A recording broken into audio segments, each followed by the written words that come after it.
श्री कृष्णा श्री कृष्णा श्री कृष्णा श्री कृष्णा। गुरुर्ब्रह्मा गुरुर्विष्णुः गुरुर्देवो महेश्वरः गुरुः साक्षात् परं ब्रह्म तस्मै श्री गुरवे नमः। तस्मै श्री गुरवे नमः। हरि ओम तत्सत्। श्रीमद् भगवद गीता 10வது அத்தியாயம் விபூதி யோகம் 16வது श्लोकम्। श्री भगवानुवाच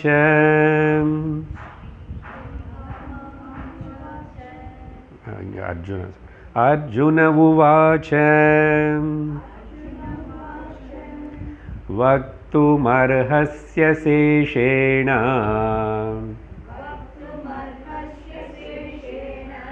दिव्या ह्यात्मविभूतयः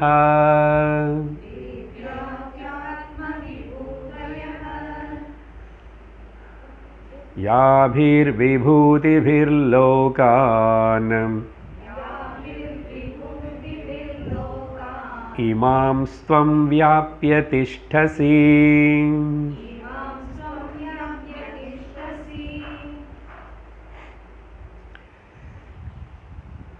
भगवान श्री कृष्णर இந்த அத்தியாயத்தில் முதல் 11 ஸ்லோகங்களுக்குள்ள அவருடைய விபூதி யோகம் சூக்ஷ்மமான அவருடைய தத்துவம் பற்றியும் ஸ்தூலமான தத்துவம் பற்றியும் 11 ஸ்லோகங்களுக்குள்ள விவரிச்சிருக்கார். அதை கேட்டதுக்கு பிறகு அர்ஜுனனுக்கு நல்ல உற்சாகம் வந்தது. அவன் ஹிருதயத்தில் இருக்கிற பக்தி இன்னும் கொஞ்சம் தீவிரமாயிடுது. பகவான் மேலே இருக்கிற நம்பிக்கை ஸ்ரத்தையும் வளர்ந்துச்சு. அப்படிப்பட்ட அந்த அர்ஜுனன் 12வது ஸ்லோகத்திலிருந்து ஆரம்பித்து பகவான் முதல் பாராட்ட தொடங்கிட்டார். பிரார்த்தனை பண்ணுற மாதிரியும் சொல்கிறார். அப்படி சொல்லிட்டு வரும்போது 16வது ஸ்லோகம் வரைக்கும் நம்ம கடந்த வகுப்பில் பார்த்திருக்கோம். அதில் என்ன சொல்லியிருக்காரு? ஓ பகவான், உன்னை பற்றி உனக்கு தான் தெரியும், அதனால் உன்னை பற்றி நீ தான் சொல்லணும். நீ சொல்லி நான் கேட்கணும்னே விரும்புகிறேன். அதனால் வக்தும் அர்ஹசி அசேஷேன, நிறைய சொல்லணும். முடிஞ்சிச்சு அது இல்லாமல் சேஷம் இல்லாமல் என்ன சொல்லணும்? உன்னுடைய திவ்யம் பற்றி சொல்லணும். உன்னுடைய ஆத்ம விபூதய, ஆத்மான்னு உன்னுடைய அர்த்தம். இந்த இடத்துல உன்னுடைய திவ்யமான அந்த விபூதிகளின் பற்றி சொல்லணும். இந்த திவ்வனை வார்த்தைக்கு பல அர்த்தங்கள் இருக்குன்னு சொல்லியிருக்கேன். அதில் ஒன்று ஒரு அர்த்தம் அன்றைக்கி சொல்லாதது. பொதுவாக வெளிச்சம், ஷைனிங், திவ்யமானது, அலௌகிகமானது, அத்தியந்த அற்புதமானது, தேஜஸோடு இருக்கிறது, இதெல்லாம் பல அர்த்தங்கள் இருக்கு. இன்னொரு அர்த்தம் திவ்யன்னா ஆனந்தம் கொடுக்கிற கிரீடா அனே ஒரு அர்த்தம் இருக்குது. கிரீடான்னா விளையாட்டுன்னு அர்த்தம். விளையாடுறன்னா ஆனந்தம்னு அர்த்தம். அப்படி எது கேட்டால் ஒரு பக்தனோட ஹிருதயத்தில் ஆனந்தம் ஏற்படுமோ அப்படிப்பட்ட திவ்யமான விபூதிகள் வேணும். எனக்கு ரொம்ப சூக்ஷ்மமாக சொன்னால் அவ்வக்தமானது, சூக்ஷ்மமானது பற்றி சொன்னால் நீ சொல்லியிருக்கேன், அதையும் நான் கேட்டிருக்கேன். ஆனால் எனக்கு இன்னும் கொஞ்சம் இந்த ஞானத்தில் நிஷ்டை வர வரைக்கும், இந்த பக்தி நல்லா பரிபக்குவம் ஆகிற வரைக்கும் நீ கொஞ்சம் ஸ்தூலமானது விபூதிகளை இன்னும் கொஞ்சம் சொல்ல. ஏன்னா நீ சொல்லி கேட்கணும்னு எனக்கு ரொம்ப ஆசையாக இருக்கு. என்ன உன்னுடைய விபூதிகளும்? யாபிஹி விபூதிஹி, எந்த உன்னுடைய விபூதிகளினால இந்த லோகம் எல்லாமே சமஸ்தம் வந்து வியாபிச்சு நிறைஞ்சி திஷ்டது உட்கார்ந்திருக்குன்றார். அப்படி என்ன நிறைஞ்சி, உன்னோட விபூதி தவிர இன்னொன்று என்ன இருக்குங்க? ஸோ அதனால் எல்லாமே உன்னோட விபூதி தான். ஆனால் எனக்கு கொஞ்சம் விசேஷணமாக குறிப்பாக இந்த இடத்துல நீ நானும் என்னோட சாநித்தியம் ரொம்ப நிறைஞ்சிருக்கும் அப்படின்னு நீ சொன்னால் எனக்கு கொஞ்சம் நல்லா இருக்கும் என் மனசுக்கு. நான் அதெல்லாத்தையும் மனசில் வச்சுக்கிட்டு உன்னை பற்றி நான் தியானம் பண்ணுவேனே அப்படின்னு சொல்லிட்டு 16வது ஸ்லோகத்தில் அர்ஜுனன் அப்படி பேசி 17வது ஸ்லோகத்திலும் அர்ஜுனன் என்ன சொல்கிறாருன்னா, எதுக்கு நான் இப்படி கேட்குறேன் தெரியுமா? இத்தனை சொல்லியிருக்கேனே நான் ஆல்ரெடி, நீ சொல்லலாம் 9வது அத்தியாயத்தில் சொல்லியிருக்கேன், 7வது அத்தியாயத்தில் சொல்லியிருக்கேனே. ஆனால் காரணம் என்னென்னா 17வது ஸ்லோகம் படிக்கிறோம். கதம் வித்யாமஹம் யோகின்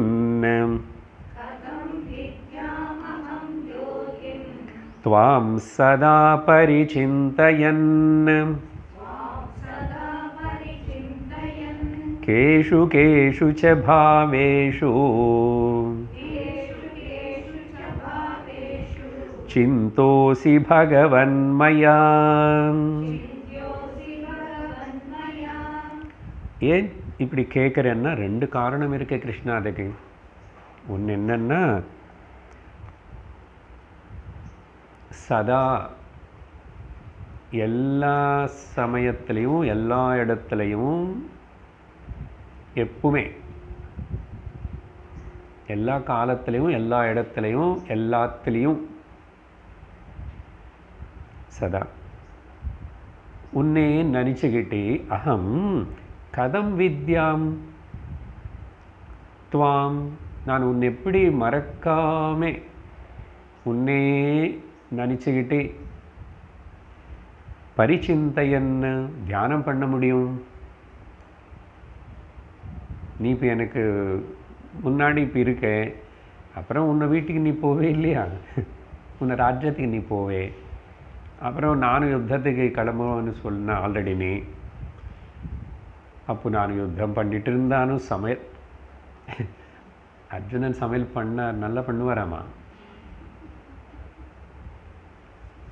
எல்லாம் அவங்களுக்கு எல்லா வித்தியை தெரியும்.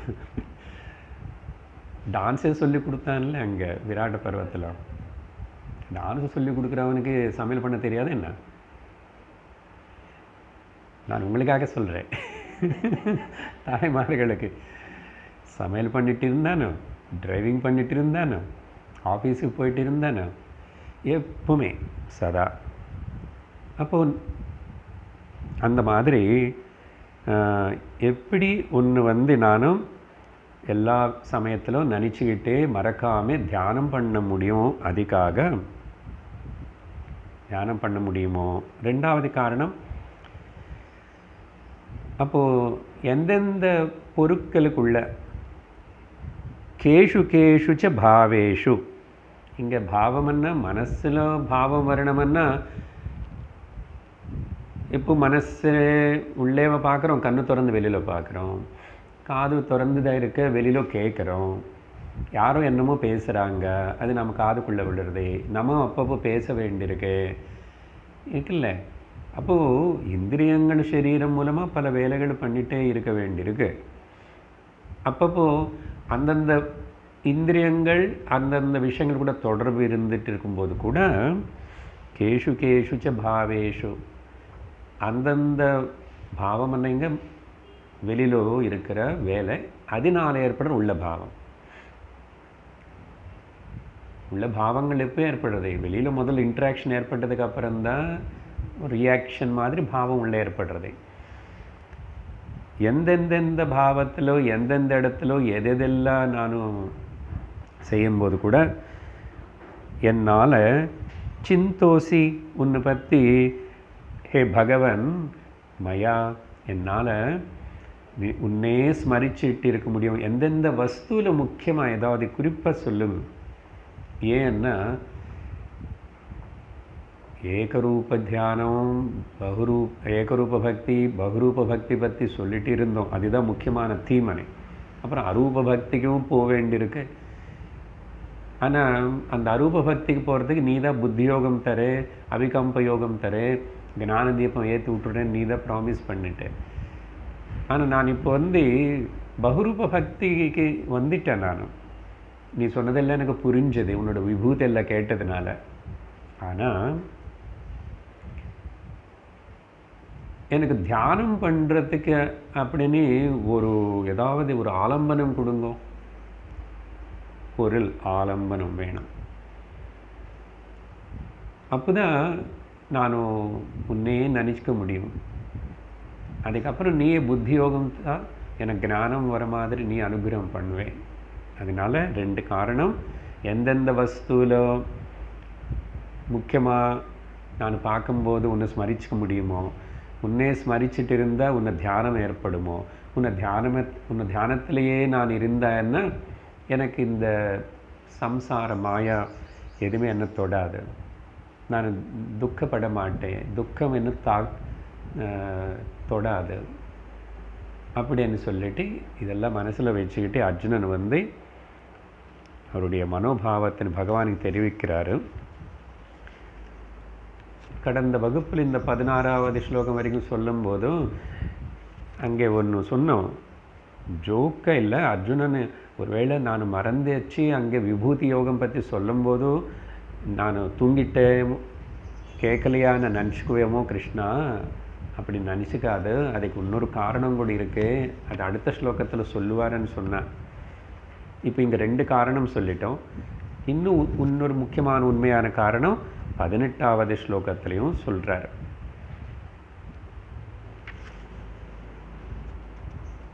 பதினெட்டாவது ஸ்லோகம். விஸ்தரேணாத்மனோ யோகம் விபூதிம் ச ஜனார்த்தன பூயः கதய த்ருப்திர்ஹி ஸ்ருணுவதோ நாஸ்தி மே மிருதம்.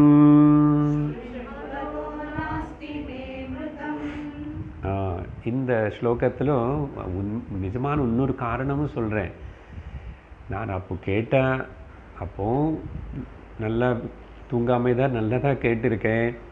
நீ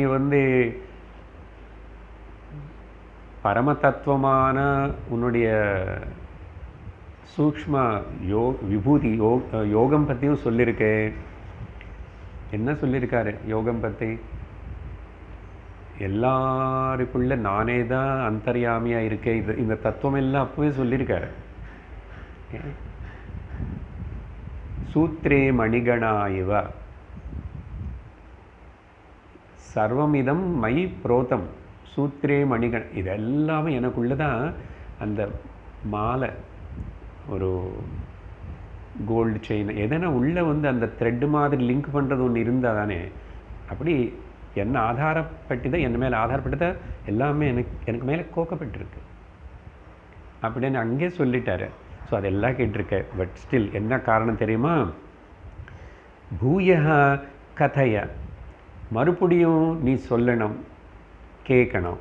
ஏன்னா எவ்வளவு கேட்டால் கூட பகவானே ஸ்ருணுவதா அப்படி திருப்தி ந அஸ்தி. எனக்கு போதும் எனக்கு தோணுறது இல்லையாமா, போதும் எனக்கு தோணுறது இல்லை. இன்னும் கேட்கணும் இன்னும் கேட்கணும்னு அவ்வளோ எனக்குள்ள ஆசை உருவாயிடுச்சு. நான் ஆசைப்படுறேன், அதனால் கேட்டிருக்கேன். ஸ்ருணுவதா அப்படி திருப்தி உண்மையா நான் அஸ்தி இல்லை, திருப்தி வர மாட்டேங்குது. என்னது எனக்கு திருப்தி வரலை? என்ன? உன்னுடைய அமிர்தமான சொற்கள் கேட்டு மே திருப்தி நாஸ்தி ஸ்ருணுவதா அப்படி. அதனால் பூயா மறுபடியும் கேட்கணும். ஏன்னா நீ பேசுகிற அந்த சொற்கள் வந்து அமிர்தம். அதான் வார்த்தை பாருங்க. எனக்கு அது அமிர்தமாக மாதிரி இருக்கு. அதனால் எப்படி நான் போதுமானே சொன்னேன். அதனால் நிஜமான காரணம் இங்கே சொல்கிறாரு. எனக்கு மனசில் போதுமனே இல்லை, இன்னும் கேட்கணும், இன்னும் ஆசை வருது, அப்படி விரும்புகிறேன்றார். இப்படி தான் ஒரு பக்தனுக்கு, சாதகனுக்கு, முமுட்சுவனுக்கு சிரவணம் பண்ண இன்னும் பண்ணணும். எனக்கு மிச்ச வேலையெல்லாம் இல்லாமல் சீக்கிரமாக அதெல்லாம் முடிஞ்சு போயிடுச்சா நல்லதே அது கூட பிரார்த்திச்சுக்கணும். எனக்கு எவ்வளோ அளவுக்கு டைம் கொடுக்குறியோ பகவானே அதெல்லாம். அப்போது அவர் கொடுப்பாரா, நம்மளே பார்த்து நம்முடைய டைம்னு இதுக்கு ஒதுக்கி வைக்கணும். மிச்சமெல்லாம் சிம்பிளிஃபை பண்ணிக்கணும். வீட்டு வேலை, சாப்பாட்டு வேலை, எந்த அளவுக்கோ அது சீக்கிரம் நம்முடைய ரெஸ்பான்சிபிலிட்டி கூட முடிஞ்சிச்சுன்னா அப்பா இன்னும் நல்லதே. எல்லாம் அவரும் பார்த்துக்கிட்டான், யாரோ பார்த்துக்கிட்டோம், எனக்கு என்ன இப்போது சாவி நான் வச்சுக்க வேண்டாம், இரும்பு பெட்டி பற்றி எனக்கு கவலை வேண்டாம், எதுவுமே வேண்டாம், எல்லாம் அவங்க பார்த்துக்கிட்டோமே. எனக்கு நிறைய டைம் கொடு பகவான், இதிலேயே ஈடுபடணும், அப்படி தயாராகணும்.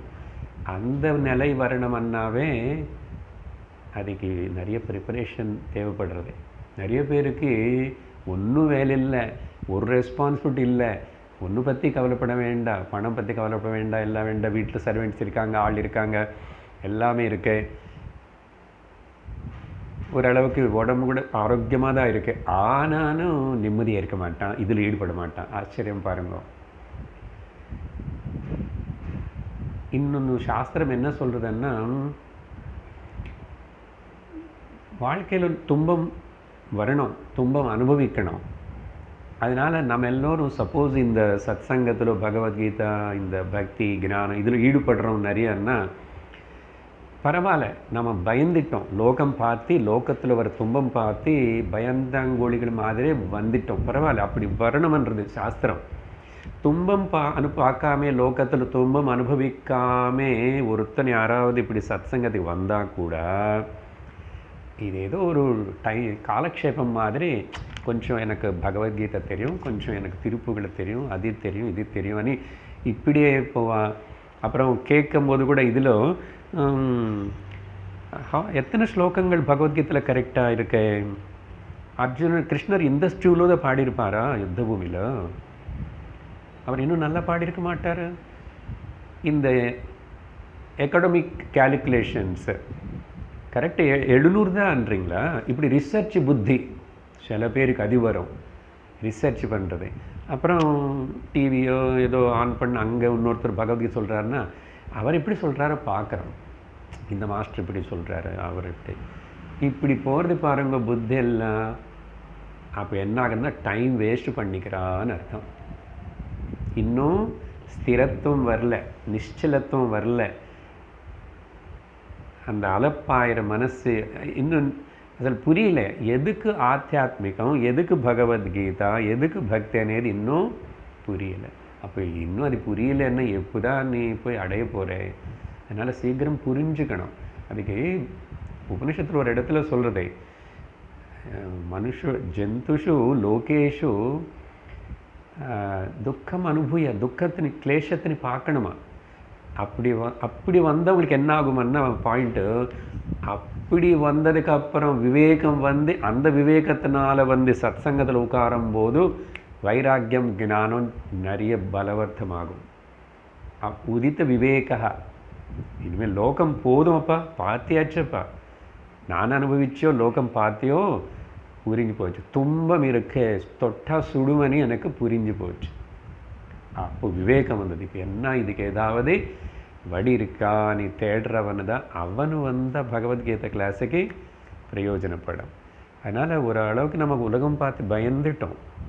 குடும்பம், சம்சாரம், இதெல்லாம் எனக்கு எந்த இது லோக விஷயங்கள் வேண்டாம். யாரும் அவங்களை எப்படியோ போட்டோம், கோட்டான கோட்டி லட்ச மக்கள் அங்கே அப்படி போகிறாங்க, எங்கெங்கே ஓடுறாங்க. நீங்கள் கொஞ்சம் பேர் நம்ம மட்டும் இங்கே வந்துட்டு பகவான் வந்து நம்மளே ஸ்பெஷலாக செலக்ட் பண்ணிட்டார் தெரியுமா? நம்ம எல்லாம் ஸ்பெஷல் கேட்டகரி, பகவானுடைய விஐபிஸ் நம்ம எல்லோரும். சும்மா சொல்லலை, பாகவதம் சொல்லுது, கிருஷ்ணரை சொல்லுது.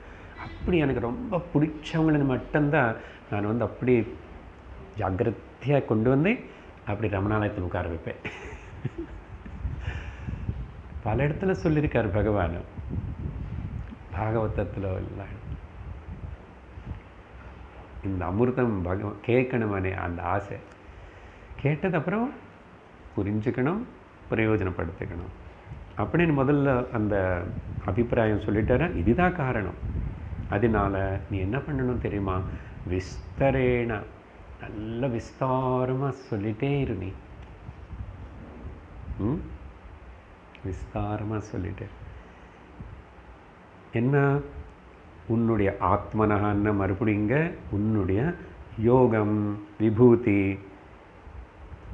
இப்போதானே சொல்லிட்டு அர்ஜுனான்னு சொல்லாதே, இன்னும் சொல்லு கிருஷ்ணா, இன்னும் சொல்லு அப்படின்னு சொல்லி, ஹே ஜனார்தனா அப்படின்னு பகவானே ஒரு பேர் வச்சு கூப்பிடுறாரு. பகவானுக்கு ஒரு பேர், இதுக்கு பல அர்த்தங்களை சொல்லுவாங்க. ஜனார்தனான்னா இந்த அர்த்தனே மூலப்பதம் சம்ஸ்கிருதத்தில் அப்படின்னா கதி வழி అని அர்த்தம். அப்போ என்னன்னா ஜனான் அர்த்தத்தையன்னா தண்டிச்சுடுவாராமா. ஒரு அர்த்தம் தான் சொல்லிட்டு இருக்கேன். தண்டிச்சு யாரு, அசுர குணம் இருக்கிறவங்களனை, அசுர குணங்கள் இருக்கிறவங்களன்னு வந்து நல்ல கஷ்டம் கொடுத்து நரக்கத்துக்கு அனுப்பிச்சுடுவாராமா. கதி துக்கம், நரக்கம்னா இங்கே போயே வேண்டும், இங்கே கூட துக்கம். அசுர குணங்கள் இருக்குல்ல அவனுக்கு, அப்படி அசுர குணங்கள் இருக்கிற அந்த மக்கள் சுபாவம் இருக்கிறவங்கள வந்து தண்டிச்சுடுவார், துக்கத்தினை கொடுத்துட்டு நம்மளை திரும்புவா இல்லையா நீன்னு சொல்லி பண்ணுவாராம். இன்னொரு அர்த்தம் வந்து பாசிட்டிவ் சைடு, ஜனானான் ஜனேஷு அர்த்தயே இது ஜனார்தனா. இதோ நம்மள மாதிரி பக்தாள் எல்லாரும் யாரு தர்ம அர்த்த காம மோட்சங்கள், முக்கியமாக தர்மம் மோட்சம், ஓகே புண்ணியம் இது விரும்புகிறாங்க பாருங்க. இல்லை மோட்சம், நம்ம புண்ணியம் கூட தாண்டி வந்துட்டோம், புண்ணியம் வந்து பாப்பம் வேண்டாம், மோட்சம் யார் இப்படி அது விரும்புகிறாங்களோ, பக்தின்னு விரும்புகிறாங்களோ, மோட்சம் அடையணும்னு விரும்புகிறாங்களோ, நல்ல சத்குணங்கள் எனக்குள்ளே வரணும்னு விரும்புகிறாங்களோ, அவங்க எல்லாருக்கும் யார் ஆதாரமாக இருக்காரோ ஜனேஷு அர்த்தத்தைன்னு பிரார்த்திக்கப்படுறாங்களோ, எந்த நல்ல மக்கள் எல்லாரும் யாருன்னு பிரார்த்திக்கிறாங்களோ அப்படி பிரார்த்திக்கத்தக்க கூடிய ஓ ஜனார்த்தனா இப்படின்னு 2-3 அர்த்தங்கள் சொல்லப்படுறது பகவான் பற்றி. ஸோ இதோட அர்ஜுனன் வந்து பேசி முடிச்சிட்டார் 12வது ஸ்லோகத்திலிருந்து 18வது ஸ்லோகம் வரைக்கும். இது கேட்டதுக்கு பிறகு இப்போ பகவான் அதுக்கு பதில் சொல்ல தொடங்குறாரு. ஆல்மோஸ்ட் இந்த அத்தியாயம் கடைசியில் வரைக்கும் கூட பகவான் அந்த அர்ஜுனனுடைய ஆசை நிறைவேற்றுறதுக்காக பல விஷயங்கள்னு சொல்லுவார். படிப்போம் 19வது ஸ்லோகம். ஸ்ரீ பகவானுவாச்ச ஹந்ததே கதயிஷ்யாமி திவ்யா ஹ்யாத்மவிபூதயः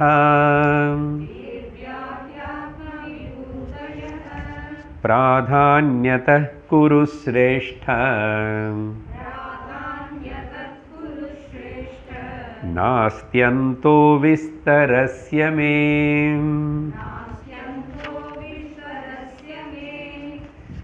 முதல் வந்து பகவான் வந்து சந்தோஷப்படுறாரு. ஹந்தன்னா இந்த சம்ஸ்கிருதத்தில் இங்கே வந்து வெரி குட், சரி சரி அப்படின்னு அவருடைய சந்தோஷத்தினை व्यक्तப்படுத்துகிறாரு. ஓகே அப்படி சொல்கிறேன் உனக்காக, சரி நீ கேட்டா இல்லை என்ன இவ்வளோ விரும்பி கேட்குறேன். பகவானும் எதிர்பார்த்துட்ருக்காரு, இப்படிப்பட்ட ஒரு ஆசையோடு யாராவது வரமாட்டாங்களா பகவத்கீதை கிளாஸுக்கானே. அப்போ வரைக்கும் எங்கேயுமே யாருக்கு எந்த உபதேசம் பண்ணலையே, எல்லாம் இன்டெரக்டாக விளையாட்டாண்டது சின்ன வயசில் அங்கே. அதுக்கப்புறம் எல்லாம் ஒரே ராட்சச சம்ஹாரத்தோடு தான் நிறைய நாள் ஆகிப்போச்சு. அப்புறம் துவாரகா அங்கெல்லாம் ராஜ்யபாரம் ஜாஸ்தி ஆகிடுது. பெரிய பெரிய ராஜா ஆகிட்டார். அது வேறு நிறைய பெரிய குடும்பஸ்தனாக இருக்கார். அதனால் எங்கே யாருக்கும் ஞானபோதம் செய்யலை. அனுகிரகம் அவருடைய ப்ரெசன்ஸ்லேயே யார் யாருக்கு என்னென்ன அனுகிரகம் அதெல்லாம் நடந்துகிட்ருக்கு. அந்த 10வது வயசில் மதுராவுக்கு வந்ததுக்கப்புறம் கம்சனை சம்ஹாரம் பண்ணுறதுக்காக அங்கே பார்த்தோம். ஒரு துணி வன்னையார் துணினு தோச்சி கம்சன் இதெல்லாம் அவனுக்கு மோட்சம் கொடுத்தாரு. கம்சனுக்கு எல்லா சந்தனம் சுகந்தங்கள் எல்லாம் அரைச்சி கொண்டு போகிற ஒரு கூனி அந்த அம்மாக்கே மோட்சம்னா அனுகிரகம் பண்ணார். கொஞ்சம் இது மாதிரி துர்மார்க்கங்கள்னு வழியிலேயே அங்கே கொலை பண்ணிட்டார். இந்த மாதிரி ஆனால் தத்துவபோதை இந்த மாதிரி ஞான போதனம் அர்ஜுனனுக்கு பண்ணார்.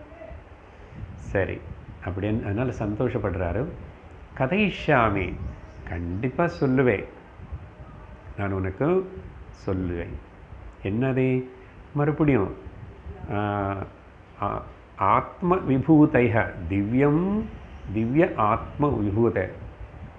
நீ கேட்டா இல்லையா அர்ஜுனன் உபயோகப்படுத்தின வார்த்தைகளே திவ்யமானது அப்படின்னா மை க்ளோரி.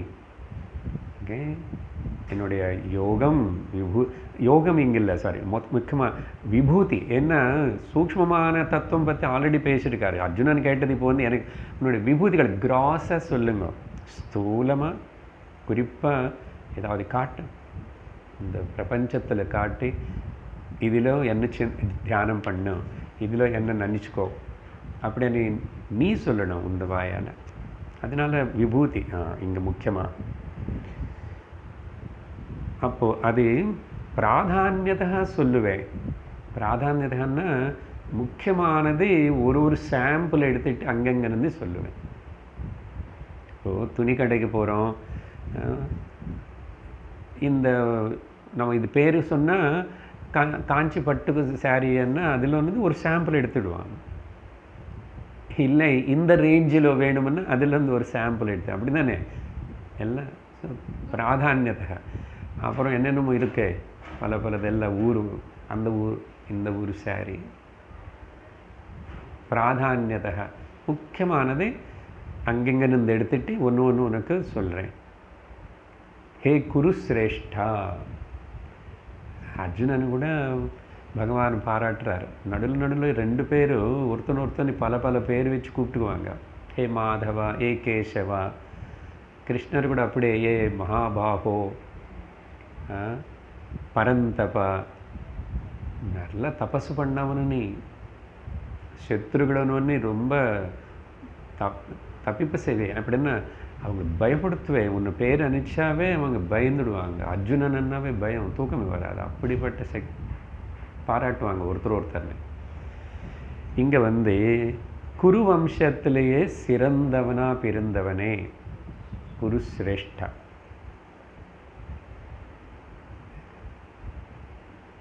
இப்படி ஸ்துதி பண்ணும்போது அனிந்தா ஸ்துதின்னு எடுத்துக்கணும். அனிந்தான்னு அப்போ என்ன மிச்சம்? தர்மராஜனும் சிரேஷ்டன் இல்லையா, மூத்தவர் அவர்? அப்படின்னு இல்லை. இப்போது எங்கள் அம்மான்னு எனக்கு ரொம்ப பிடிக்கும் என்ன அர்த்தம்? மிச்சம் என்னோடய கசின் அவங்களுடைய அம்மா அப்படி அவங்க எல்லாருன்னா துவேஷம்னு அர்த்தம் இல்லையா அப்படி? ஸோ அனிந்தா ஸ்துதி இதுக்கு பேர். அதனால் எனக்கு இது பிடிக்கும்னு சொன்னதுனால அதெல்லாம் பிடிக்காதுன்னு சொல்லலை, பட் திஸ் இஸ் அப்படின்னு சொல்கிறோம். ஹே குரு சிரேஷ்டா, பெஸ்ட் ஆஃப் தி குருஸ். ஏன் பிராதான்யத்தை கொஞ்சம் சாம்பிள் எடுத்து சொல்லணும்னு முதல் பாயிண்ட்டு டைம் இல்லை.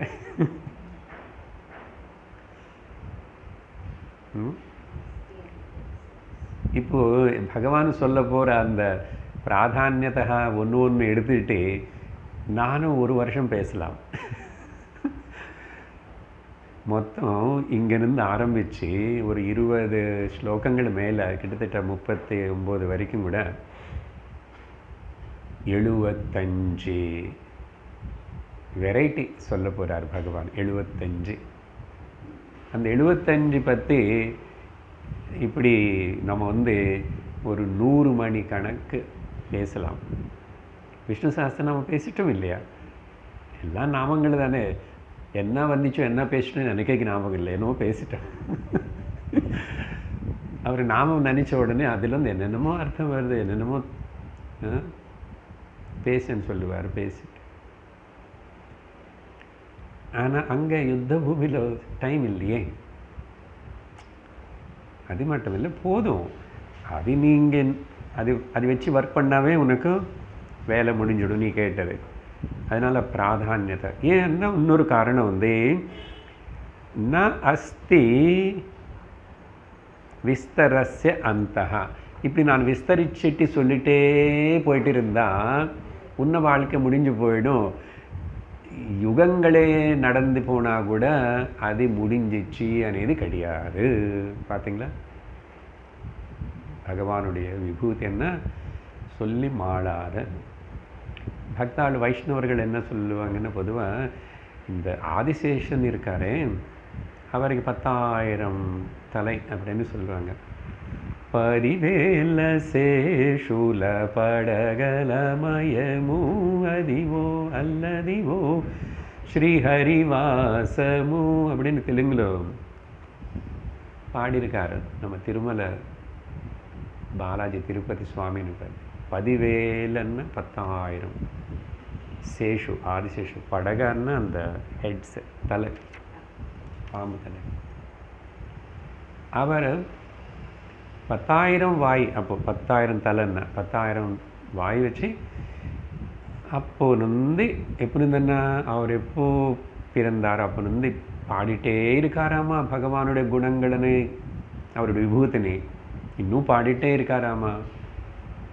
அது முடியவே மாட்டேங்குதாமா. இன்னொரு ஆச்சாரியர் இல்லை, புஷ்பதந்தனன்னு சொல்லிட்டு ஒரு கந்தர்வன் எழுதின சிவனை பற்றி, சிவன் மஹிம்னா ஸ்தோத்திரம். இது நார்த் இந்தியாவில் ரொம்ப ஃபேமஸ்ஸு. நல்ல டிஃப்ரெண்ட் டியூனில் கூட காலையில் எங்கே பார்த்தா நான் அதை கேட்கும் டியூன். இதெல்லாம் எனக்கு ஸ்லோகம் ஞாபகம் இல்லை. சிவன் மஹிம்னா ஸ்தோத்திரம். அதில் அவர் எழுதுகிறாரு இந்த பகவானோட பெருமை பற்றி எல்லாம்னா, அது எப்படின்னா, ஒருவேளை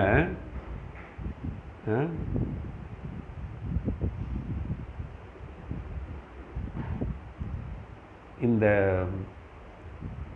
மேரு பர்வதம் இருக்கா, அதுதான் பெரிய பர்வதமாக மலை. அது எல்லாத்தையும் இப்போ ஒரு வேளை ஏதனம்னா பாடுறதுன்னு இந்த பகவானை பற்றி அவருடைய கல்பனை அந்த ஸ்தோத்திரத்தில் அந்த மேரு பர்வத்தை கொண்டு பொடி பண்ணி அது கருப்பாக இருக்கும் இல்லையோ, அது எல்லாமே ஒரு மையா பண்ணி இங்கா பண்ணினோன்னா அந்த சிந்து கடலில் கலக்கிட்ட அப்புறம் அது ஏதுறதுக்கு இந்த தாரு விருட்சம் இருக்கு. இந்த பெரிய ஹிமாலயம் போனால் ஒரு பெரிய மரம் இருக்கும். அது பேனாவை எடுத்துட்டு அப்புறம் ஏதுறது யாருன்னா எங்கே ஏதுனோம்னா பூதலம் மேலே ஏதிட்டே இருந்தால் யாரும் சாதாரணமாக இல்லை, சரஸ்வதி தேவி ஏதிட்டு இருந்தால் கூட அது முடியாதுன்னா. இப்போ இந்த எக்ஸாசரேஷன் இருக்கிற பக்தனுக்கு அப்படி தோணுறது. ஒரு ஸ்லோகத்தில் எக்ஸாக்ட் இதெல்லாம் சொல்கிறார். அதனால் அர்ஜுனா, இந்த விபூதிகளுக்கு அந்தம் இந்த விஸ்தரிக்க சொல்லுன்னு சொன்னேனே, அதுக்கு அந்தம் இல்லைப்பா, எவ்வளோ விஸ்தரித்து சொன்னால் கூட அப்படின்னு பகவானே ஆரம்பித்து சொல்லி அதுக்கப்புறம் அடுத்த ஸ்லோகத்தில் சொல்ல தொடங்குகிறார்.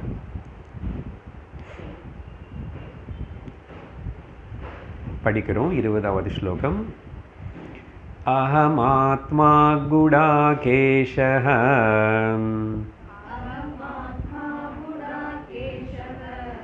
சர்வபூதாசயஸ்திதः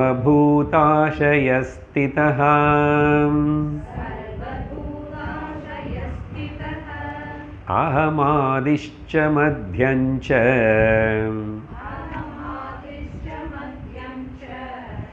பூதானாம் அந்த ஏவ ச.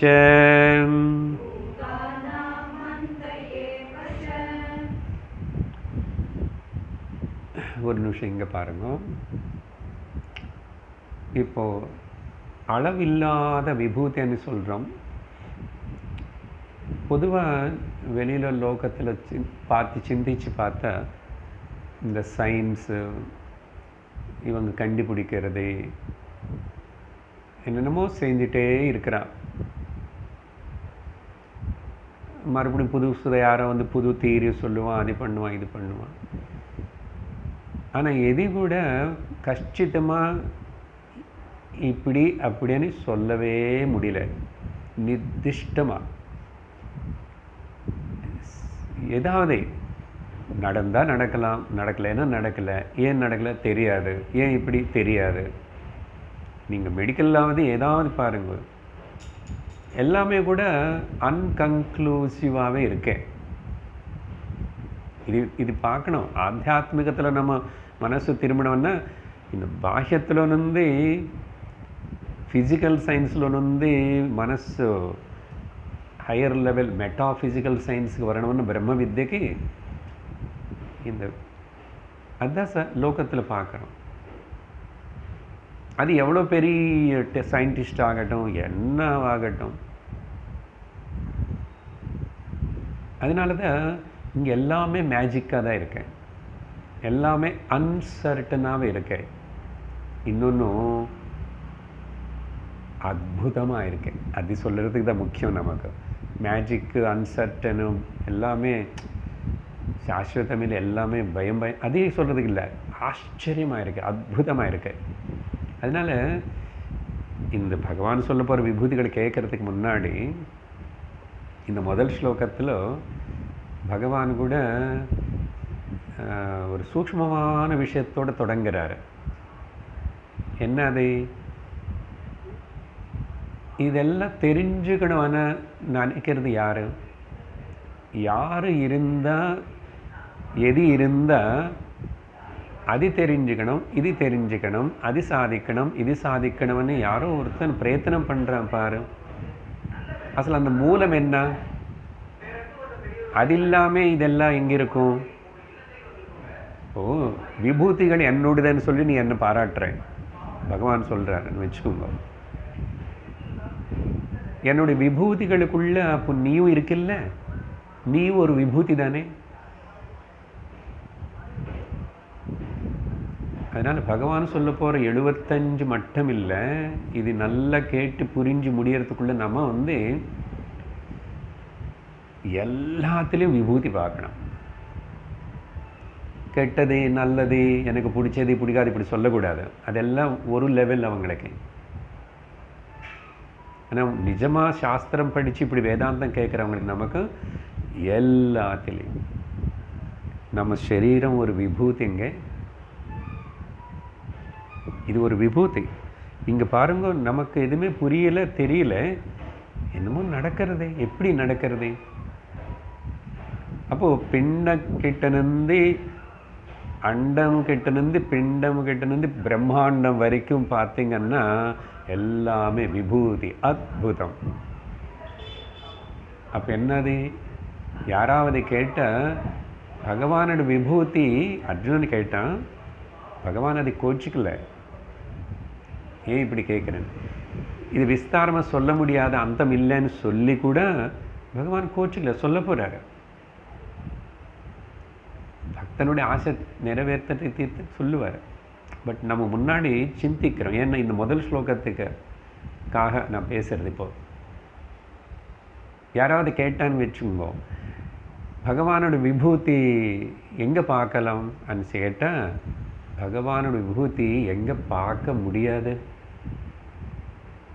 பொதுவாக இது முன்னாடி என்ன கேட்போம், வேர் இஸ் த காட் அப்படின்னு யாராவது கேட்டால், வேர் இஸ் நாட், கடவுள் எங்கே இல்லையோ நீ காட்டு, அப்புறம் எங்கே இருக்கார் நான் காட்டுவேன். நம்முடைய கன்விக்ஷன் அது. அதனால் விபூதி எங்கே இல்லை, அதுதான் அர்த்தம். விஸ்தரேன்னு எதுக்கு சொல்லணும்? எதெல்லாம் காணப்படுறதோ, எதெல்லாம் தோணுறதோ, அனுபவப்படுறது எல்லாமே கெட்டது, அது கூட பகவானோட விபூதி தான். அன்றைக்கி பேசிட்டோம் இல்லையா, இவில் எங்கே இருக்கு, good and bad both are in the God or outside the காட்னு கேட்டோம். அவுட் சைடு காட்னு சொன்னாலும் தப்புன்னு சொன்னோம். அப்புறம் கடவுளுக்கு உள்ளே இருக்குன்னு சொன்னாலும் நமக்கே ப்ராப்ளம் வரும். அப்போது கடவுள்கிட்ட கூட இவில் இருந்தால் அப்புறம் நான் எதுக்கு அவர்கிட்ட போகணும், நான் பாட்டுக்கு நானே இருந்துப்பேன். அவர் பேட் பாய் தான். அப்போ விஷயம் புரியலன்னா இந்த பசில் இதுக்கு பதில் சொல்யூஷன் வராது. கரெக்டாக என்ன சொல்லிட்டு இருக்கு, விபூதி எங்கே இல்லை. அப்படி ஒரு அனுபவத்திலிருந்தையும் பகவானோட விபூதினி பார்த்துட்டு, பகவானை தவிர அவருடைய விபூதி தவிர வேற இங்கே எதுவுமே நடக்கலை, எதுவுமே இல்லை. அப்போது இந்த நான் நினைக்கிற இந்த சரீரமும் பகவான் என்ன சொல்கிறாருன்னு இப்போ பாருங்க. நான் நிறைய பற்றி எக்ஸ்பிளைன் பண்ணுறதுக்கு முன்னாடி, அர்ஜுனா, முதல் இந்த ஃபண்டமெண்டல் ஒரு சத்தியம் ட்ரூத்து நீ மறுபடியும் உனக்கு சொல்கிறேன். நான் இது முன்னாடி பேசியிருக்கேன் வேறு விதமாக. ஃபண்டமெண்டல் ட்ரூத் அதுதான் இந்த ஸ்லோகத்தில் என்ன சொல்கிறாரு, என்னோடய விபூதி, இது விபூதி ஒன்றா வச்சுக்கிறோம் கணக்கில். அகம் முதல்ல ஹே குடாகேஷா பாருங்க, பகவான் திரும்பி அர்ஜுனனு அவர் ஜனார்தனான்னு கூப்பிட்டாரு, குருஷ்ரேஷ்டான்னு கூப்பிட்டாரு. இங்கே இப்போ திரும்பி குடாகேஷ. இதுக்கு அர்த்தம் என்னன்னா, குடாக்கா அப்படின்னா தூக்கம்னு அர்த்தம். தூக்கம்னா இன்னொரு அர்த்தம் தமோகுணம்னு அர்த்தம். தூக்கத்தில் ஒன்று தமோகுணம் நமக்கு எதுவுமே தெரியல அப்படி. அதனால தான் தூக்கத்தில் ஏந்திரிச்ச உடனே முதல்ல டல்லாக இருக்குன்றோம். உடனே அப்படி நிதானமாக தான் ஏந்திருக்க வேண்டியிருக்கேன், நிதானமாக தான் கிளம்ப வேண்டியிருக்கேன். ஏன்னா தமோகுணத்தில் இருந்தோம், தமோகுணத்துலேருந்து ரஜோகுணத்துக்கு சுவிட்ச் ஓவர் பண்ணுறதுக்கு கொஞ்சம் அந்த சுவிட்ச் ஓவர் டைம் இருக்கும். ஸோ குடாக்கான்னு தமோகுணன்னு அர்த்தம். ஈஷா, யார் நித்தன்னு ஜெயிச்சானோ, யார் தமோகுணத்தினு ஜெயிச்சானோ, இதில் ரெண்டு அர்த்தம் மறுபடியும். அர்ஜுனனும் அந்த அம்பு விடுற அந்த வித்தியை கற்றுக்கும் போது சின்ன வயசுலேருந்தே ராத்திரியில் தூங்க மாட்டானாமா. எல்லாரும் தூங்கிட்டு இருந்தால் கூட இவனை தனியாக எங்கோ போய் அந்த சப்தபேதி பானம், இருட்டில் எப்படி பானம் விடுறது, இதெல்லாம் அபியாசம் பண்ணுவானாமா. அப்புறம் இருட்டில் ஒரு சத்ருன்னு எப்படி கவனிக்கிறது, எல்லாம் சேட்டலைட் வேலையெல்லாம் பண்ணுவான் அப்போவே. அப்போ அவனுக்கு அப்படி சக்தி இருக்கு. அதனால்தான் வீரன் நித்திரனை ஜெயிக்கணும். அப்படின்னா அங்கே யுத்த விஷயத்தில் இன்னொன்று ஆத்தியாத்மிக வித்தைக்குள்ளே வந்ததுக்கு அப்புறம் ஒரு சாதகன் தமோகுணத்துக்கு அடிமையாகக்கூடாது. சரீரம் வயசாகி உடம்பு சரியில்லாத டைமில் அப்படி சக்தி குறைஞ்சி வர தமோகுணம்னா அது வேறு முடியல. ஆனால் முடிஞ்ச வரைக்கும் அந்த தமோகுண மென்டாலிட்டி, எப்போ பார்த்தா படுத்துக்கிறது, எப்போ குளிச்சுக்கிறது, குளிக்க முடியும். ஆனால் நிறைய பேர் நாங்கள் தங்குற இடத்துல ஃப்ளாட்டில் சப்தம் கேட்குது. குழந்தை இவ்வளோ வயசு குழந்தை தான், 3-4 கிளாஸ் படிக்கிறது. சாயங்காலம் 4 மணிக்கு அது விளையாடுறதுக்கு போகிறது. போகும்போது அந்த அம்மா தாயார் கத்தி கூப்பிடுறது, எங்கடா போகிறேன், காலையிலேருந்து குளிக்கலை, குளிச்சுட்டு போன்னா. காலையிலேருந்து குளிக்கலையா? யாரது தப்பு, குழந்தை தப்பா, உங்களுக்கு என்ன ஆயிடுச்சு தெரியல. காலையிலேருந்து குளிக்கலையாமல் 4 மணிக்கு குளிக்கிறேன்ற. அதனால் இன்னைக்கு குளிக்கலைன்னா என்ன ஆயிடுச்சு? இப்போது நேற்று குளித்தது தானே அப்படி. ஏன்னா குளிக்கிறது అనేది தமோ குணத்தை நீக்கும். அதனால் நிறையா வேறு பிரயோஜனம் நிறைய இருக்கு. சரீரம் சுத்தமாகிறது மட்டும் இல்லை. அதனால் அப்படி சின்ன சின்ன விஷயங்கள் தான். தமோ குணத்தினே அநேகமாக நம்ம ஜெயிச்சு நம்ம கண்ட்ரோலில் இருக்கணும். ஓவர் ரஜோகுணம் இருக்கக்கூடாது, தமோ குணம் இருக்கக்கூடாது. அதுக்கு தான் சொல்கிறோம், ஆத்தியாத்மிக மார்க்கத்தில் இருக்கிற சாதகனுக்கு சத்வகுண பிரதானமாக இருக்கணும். மிச்சம் குணங்கள் இருக்கவே இல்லைன்னு சொல்ல முடியாது. தமோ குணம் வரலன்னு தூக்கம் வராது. தமோ குணம் வரணும், தூக்கம் வரும். ஆனால் அது திரும்பி பகல் நம்ம கொஞ்சம் கண்ட்ரோல் இருக்கணும். அப்புறம் தமோ குணத்துக்கு சேர்ந்த பழக்கங்கள் வச்சுக்கிறது, அப்படிப்பட்ட சாப்பாடு, இதெல்லாம் வேறு சந்தர்ப்பத்தில் பேசியிருக்கேன். போக போக பகவானே இந்த விஷயங்கள் எல்லாம் பேசுவார் நல்லா. மறுபடியும் குணங்களை பற்றி பேசும்போது குணத்திரை விபாக யோகத்தில் வரும். இங்கே எதுக்கு சொல்கிற இப்போன்னா குடாகேஷ. அப்போது எலர்ட்டாக இருக்கிற தமோ குணத்தினை ஜெயிச்ச ஓ அர்ஜுனா, உனக்கு சொல்கிறேன், நீ புரிஞ்சுக்குவே. என்ன சொல்கிறாரு? அகம் ஆத்மா, நான் தான் இன்னர் கண்ட்ரோலர். ஆத்மாவா? இங்கே ஆத்மான்னு ஆத்மா தான். ஆத்மா எங்கே? சர்வபூதாசயஸ்தித, எல்லா ஜீவராசிகளுக்குள்ள. பூதாசயம் ஆசயம்னு குஹைன்னு அர்த்தம், ஹிருதய குஹை. எதுக்கு அப்படி சொல்கிறோம்னா, இந்த ஆத்மா பிரத்யேகாத்மா அப்படின்னு வேதாந்தம் வார்த்தை உபயோகப்படுத்தும். அப்படின்னா என்ன அர்த்தம்? தேக இந்திரியாதி அனாத்ம விஷயங்கள், பாடி மைண்ட் காம்ப்ளெக்ஸ், அதுக்கு எல்லாத்துக்கு தாண்டி மீறி உள்ள அன்றோம். அப்படின்னு உள்ளதாக இருக்க, வெளியில் இல்லைன்னு கேட்கக்கூடாது. பொதுவாக முதல் சாஸ்திரம் உபனிஷத்து உன்னுடைய ஹிருதய குஹல பாரு, ஹிருதய குஹர மத்தியே கேவல பிரம்ம மாத்திரம். ஹிருதயம் அనే வார்த்தை பகவான் ரமணர் உபயோகப்படுத்துவார். இங்கே ஹிருதயம் என்ன? உள்ளம். அந்த உள்ளம் அనే வார்த்தை வச்சு தான் உள்ளது 40ன்னு ஒரு 40 ஸ்லோகம் எழுதியிருக்காரு. அது ரொம்ப ஹிருதயம்னு அர்த்தம். உள்ளம்னா ஹிருதயம்னு அர்த்தம். ஹிருதயம்னா த சோர்ஸ்ன்னு அர்த்தம், நியூக்ளியஸ்ன்னு அர்த்தம், த சென்டர், எபிசென்டர்னுவா இல்லையா? அந்த பூகம்பம் எபிசென்டர்னா சைக்ளோனுக்கு. இந்த சரீரம் மனசு இந்திரியங்கள் இப்படி வேலை செய்ய, இதுக்கு என்ன ஆதாரம்?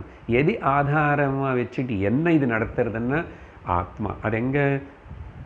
எது அந்தர்கதமாக ஒரு சரீரத்துக்குள்ள சைத்தன்ய ரூபமாக இருக்கின்றதோ அந்த சைத்தன்யம் நானே தான், என்னோட விபூதி தான் அப்படின்னு சொல்லி தியானம் பண்ணும். முதல் பாயிண்டர் தியானத்தை தானே. ஆனால் முதல்ல இந்த ஹையஸ்ட் ஒரு பிரின்சிபல் சொல்கிறாரு. ஆனால் இதுதான் நம்ம செய்ய வேண்டியது. பாஹ்யமானது ஒரு சப்போர்ட்டுக்கு தான் முதல். ஸோ அதனால தான் பகவான் கூட அடுத்த கிராஸாக சில வெளியில் விஷயங்கள்னு சொல்கிறதுக்கு முன்னாடி இந்த மெயின் திங், சரீரம் நான் இல்லை, மனசு நான் இல்லை, பஞ்ச மகாபூதங்கள்னால் செய்யப்பட்ட எதுவுமே நான் இல்லை. ஆனால் சைத்தன்ய உணர்வு ரூபத்தில் இருக்கிறது. பகவான் சொல்கிறார், அது நானே தான். என்னோடய விபூதி எங்கேன்னு பார்க்கணும்னா கோவிலுக்கு போகணும்னு அவசியம் இல்லை.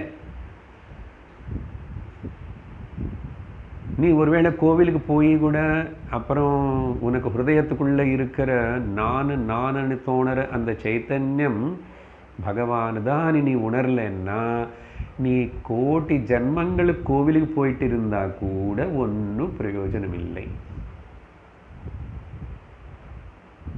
அதனால் வெளியில் தேடுற விஷயம் இல்லை இது. பகவான் சத்தியம் ஆத்மா అనేది வெளியில் தேடுற விஷயம் இல்லை. அதுதான் நான் கொஞ்சம் நேரத்துக்கு முன்னாடி சொன்னேன். இந்த சயின்ஸ் அது சொல்லிட்டு நடுவில் அப்படியே டைவர்ட் ஆகிட்டோம். பரவாயில்ல. என்ன எதுவுமே முடிவில்லை. என்ன வெளியில் முடிவு பண்ணுறதுக்கு ஒன்றுமே இல்லை. நீ இப்படி சொல்கிறதுக்குள்ள அடுத்த க்ஷணம் அது மாறிட்டே இருக்கிறது. அதனால்தான் சயின்ஸ் மாறிட்டு இருக்கு, தியரிஸ் மாறிட்டு இருக்கு, வியாதிகள் மாறிட்டு இருக்கு, எல்லாம் மாறிட்டே இருக்கிறது. என்ன மாற்றம் தான் உலகத்தோட நியதி. அது நீ நிறுத்த முடியாது, தருத்த முடியாது, அதுக்கு நீ ரொம்ப சிரமமும் பட வேண்டாம்.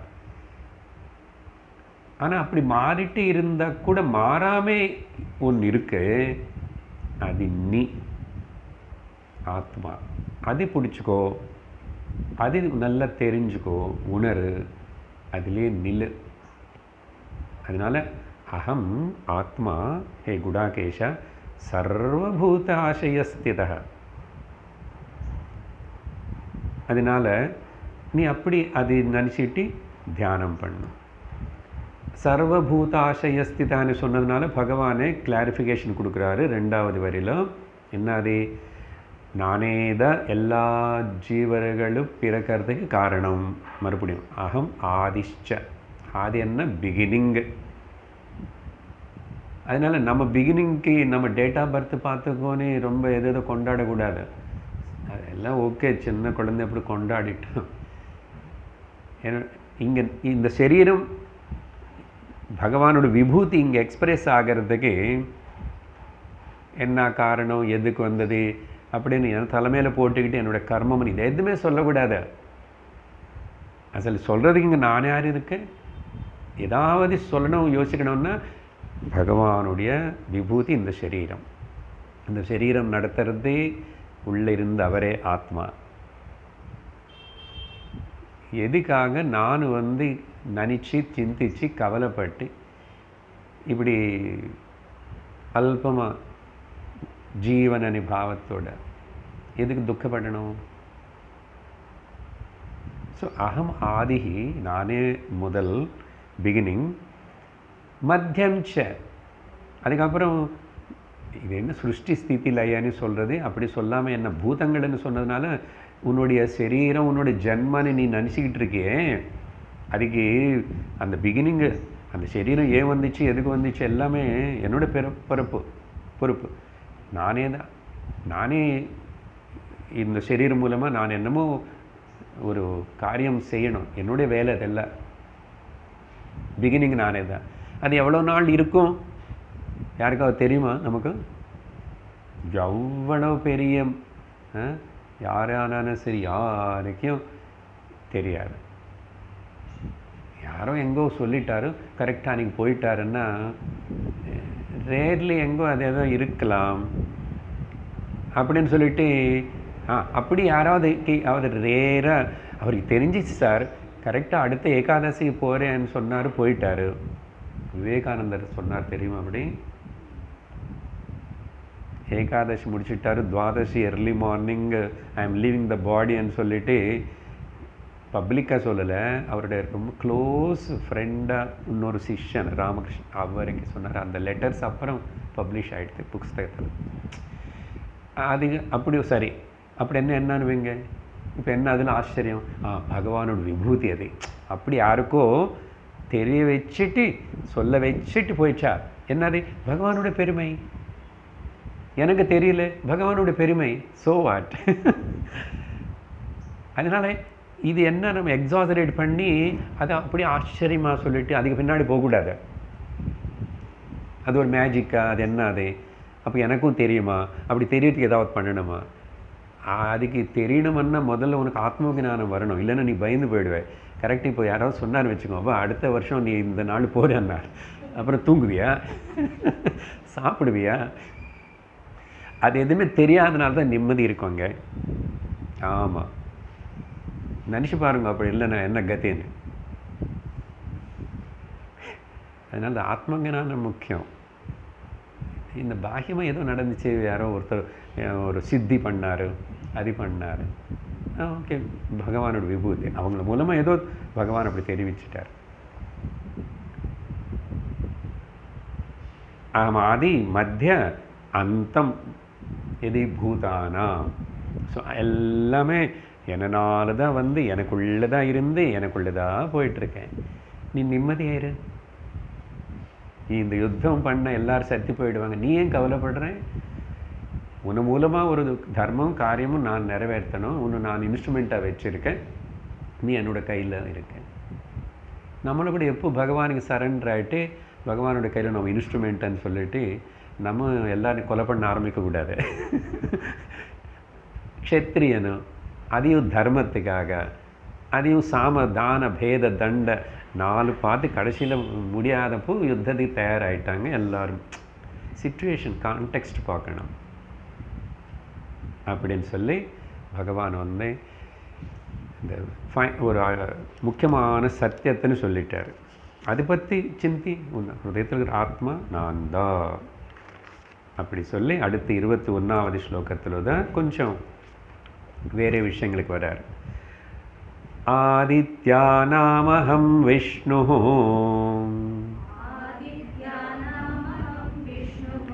ஜோதிஷாம் ரவிரம்சுமான் மரீச்சிர்மருதாமஸ்மி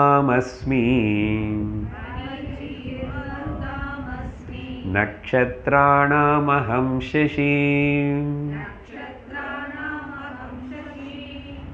கொஞ்சம் ஆதி தெய்வீக லெவல்லேருந்து வரார். இப்போ முதல்ல சொன்னது ஆத்தியாத்மிக லெவல். ஆத்தியாத்மிக திருஷ்டியா எல்லோரும் ஆத்மா தான். அந்த ஆத்மா ஒன்றே ஒன்று தான். அதுக்கு நீ ஆத்மானு பேர் கொடு, பரமாத்மான்னு பேர் கொடு, பிரம்மன்னு பேர் கொடு, ஏதாவது பேர் கொடுக்காம இரு, சோல்ன்னு சொல்லு, செல்ஃப்ன்னு சொல்லு, சொல்லாம இரு, நோ ப்ராப்ளம். அடுத்த 2வது என்ன, ஆதி தெய்வீக லெவல். இந்த சுற்றி காணப்படுற இந்த அப்படின்னு கொஞ்சம் புராணிக் லெவலில், புராணங்கள் எல்லாத்துலேயும் சொல்கிற ஸ்டோரிஸ் நமக்கே எட்டாது, இப்போ பொருத்தமாக இருக்காதுன்னு சொன்னால் அது வந்து ஆதி தெய்வீக லெவலில் அது. அதில் ஒன்று நீ பாட்டம் தெரிஞ்சுக்கணுமே தவிர கதை வச்சு கேள்வி கேட்காது. அதனால தான் பாகவதம் சொல்லும்போது ரொம்ப ஜாக்கிரதையாக சொல்லிட்டு இருக்கேன் நான். ஏன்னா அதில் இருக்கிறது வேதாந்தம், அதை வெளியில் கொண்டு வரணும். வியாசர் ஏதுனது அதுக்குதான், நாரதர் அது சொல்லிதே அதுக்காக ஏதப்பா, நீ கதை எல்லாமே மெயினாக வச்சுக்காதன்னாரு. எந்த புராணம் எடுத்தாலும் ஆதி தெய்வீக லெவல். பாண்டவர்கள் எல்லாரும் என்ன சாதாரண மக்களா என்ன? எல்லாருமே அந்தந்த தேவ அம்சத்திலிருந்து வந்தவங்க. திடீர்னு இவன் சரீரம் வச்சுக்கிட்டே சொர்க்கத்துக்கு போயிட்டானாமா யார்? அர்ஜுனன். இது ஜென்ரல்லி எங்கேயுமே சொல்ல இருக்காது. சரீரத்தோடு போகிறதுனேது, ஆனால் இந்த சரீரத்தோடு போயிட்டானாமா. ஆமாம், அப்படி ஆதி தெய்வீக லெவல் அதெல்லாம் நடக்கும். அப்புறம் அக்னி குண்டத்தில் இருந்து தான் திரௌபதி பிறந்தான். சாதாரணமாக என்ன அதெல்லாம். இப்போ அவங்கள பற்றி சொல்லும்போது நம்ம புரிஞ்சுக்கிறதுன்னா நம்ம கொஞ்சம் ஜாக்கிரதையாக புரிஞ்சுக்கணும் தவிர அங்கே பக்தியோட கொஞ்சம் விவேகத்தோடு படிச்சுக்கணும். லாஜிக் வச்சு படித்த அது கேள்வி தான் மிச்சம் நிற்கும், நமக்கு சந்தேகத்தோடு அப்படின்னு போயிடுவோம். ஸோ ஆதி தெய்வீக லெவல் சரி. புராணம் எங்கோ போக வேண்டாம். இந்த பஞ்சபூதங்கள் என்ன, அது எப்படி நடக்கிறது, ஒரு நியம பிரகாரமாக நடக்கிறது இல்லையா, நடந்துட்டுருக்குல்ல. எல்லா ரூல்ஸும் கரெக்டாக அந்த அந்த லாஸ், நேச்சருடைய லாஸ் வந்து நல்ல பக்காவாக போய்ட்டுருக்கு.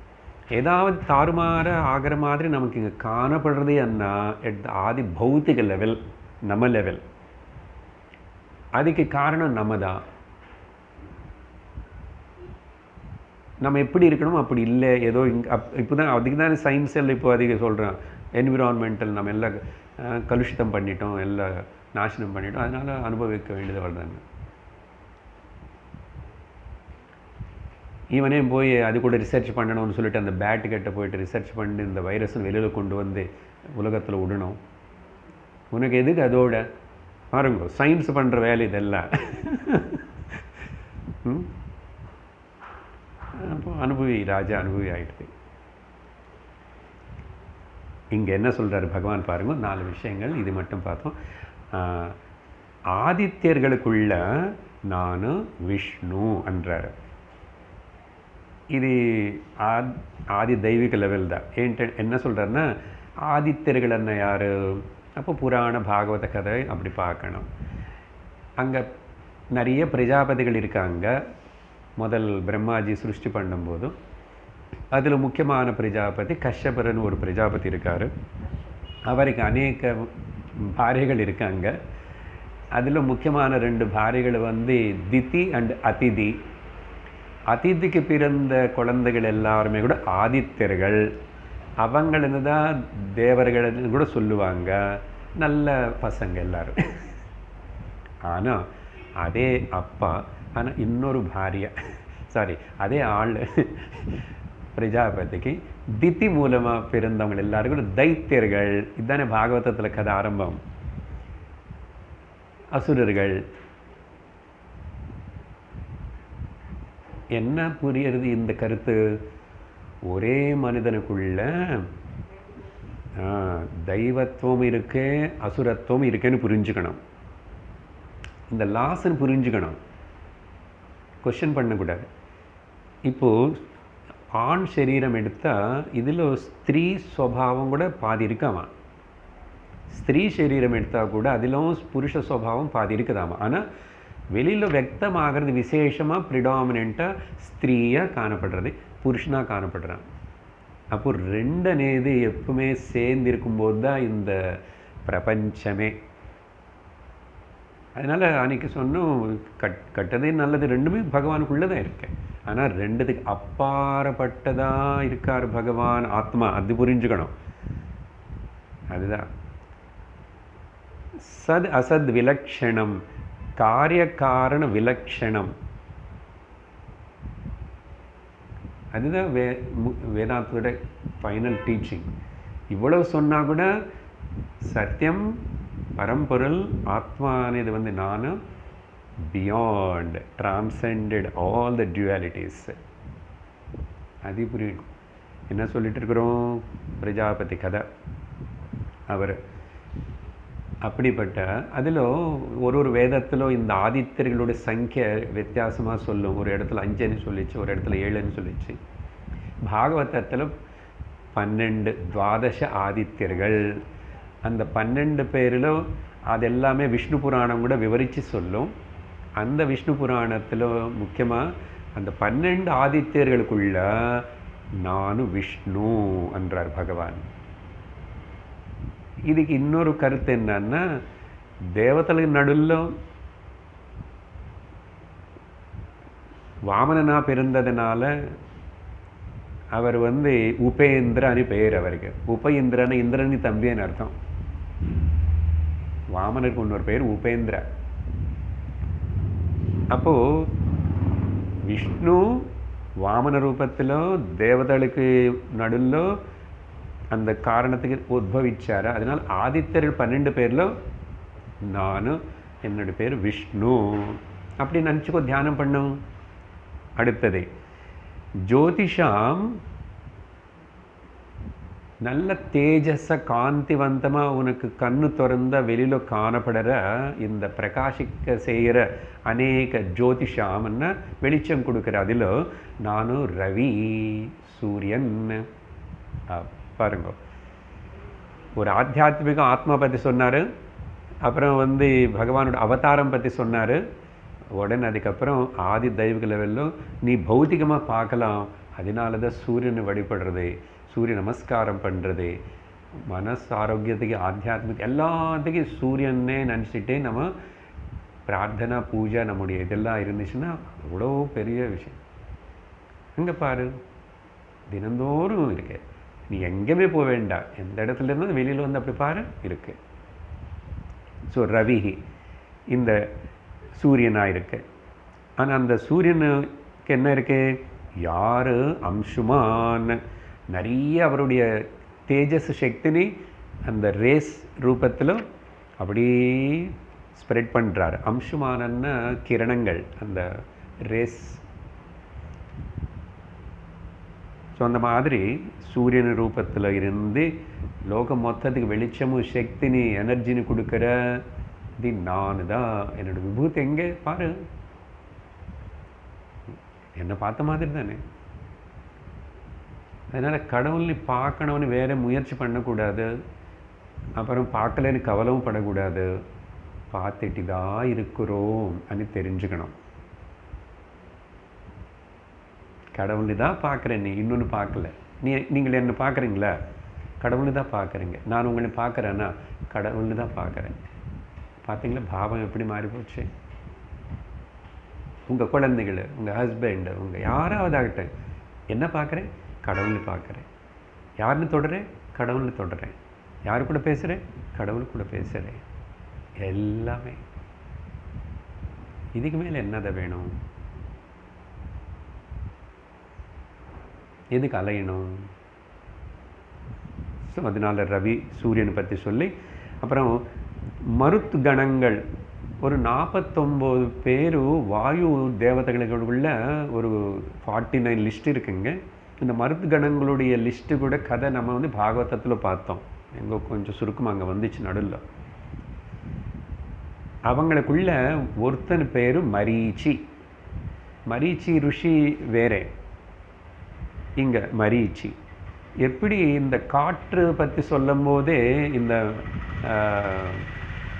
மெட்டீரியாலஜி டிபார்ட்மெண்ட் இவங்க வந்து இந்த கிளைமேட்டுன்னு பற்றி சொல்கிறவங்க வந்து cyclone and severe cyclone and என்னென்னமோ பேர் வைப்பானே, ஹெவி சிவியர்னு. அந்த மாதிரி அந்தந்த சமயத்தில் அந்தந்த இடத்துல அந்த காற்று அப்படி ஒரு சக்தியோட வேகமாக வர்றதுக்கு ஒரு இந்த 49 பேரில் விதவிதமான வேலை பண்ணுவாங்களாமா. இதெல்லாம் என்னன்னு ஆராய்ச்சி பண்ணக்கூடாது. ஆதி தெய்வீகம் லெவலில் சொல்லப்பட்டதே புராணத்தில் அதை. அதனால் அந்த மரீச்சி வாய். சரி, அந்த மரீச்சி நான் எப்போ இங்கே போய் தேட போகிறேன்? எப்படி தேடுறது? ஆகிற காற்று இருக்குல்ல, சூரியனுக்கு அப்புறம் அடுத்தது 2வது காற்று தானே, எல்லா இடத்துலையும் பரவி இருக்கு. இங்கே நான் தாதே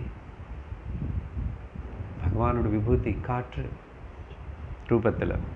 அப்புறம் 4வது இங்கே இந்த இடத்துல இந்த நட்சத்திரங்கள் ராத்திரி சமயத்தில் கூட வெளிச்சத்தினை காட்டிகிட்டே இருக்கிற சிலது எல்லாம் இருக்குது பாரு, லுமினரிஸ், நட்சத்திர மண்டலங்கள். அதில் வந்து இந்த சந்திரன் தான் நானும்.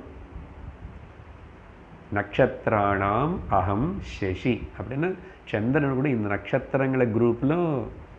அதனால தான் 27 பேர் நட்சத்திரங்கள் அவர் கல்யாணம் பண்ணிக்கிட்டார். பெண்கள் பேர் இருக்குல்ல, 27 நட்சத்திரங்கள். அதெல்லாம் கதை, எல்லாம் புராணத்து கதை. ஸோ இதோடு இன்றைக்கி நிறுத்துகிறோம். பகவான் வந்து அவருடைய விபூதிகள்னு சொல்ல தொடங்கிட்டார். முதல் ஹையஸ்ட் விஷயம் சொல்லி, ஓம் பூர்ணமத பூர்ணமிதம் பூர்ணாத் பூர்ணமுதச்யதே பூர்ணஸ்ய பூர்ணமாதாய பூர்ணமேவாவசிஷ்யதே. ஓம் சாந்தி சாந்தி சாந்தி. हरिः ओम श्री गुरुभ्यो नमः. हरिः ओम. हरि ओम तत्सत्.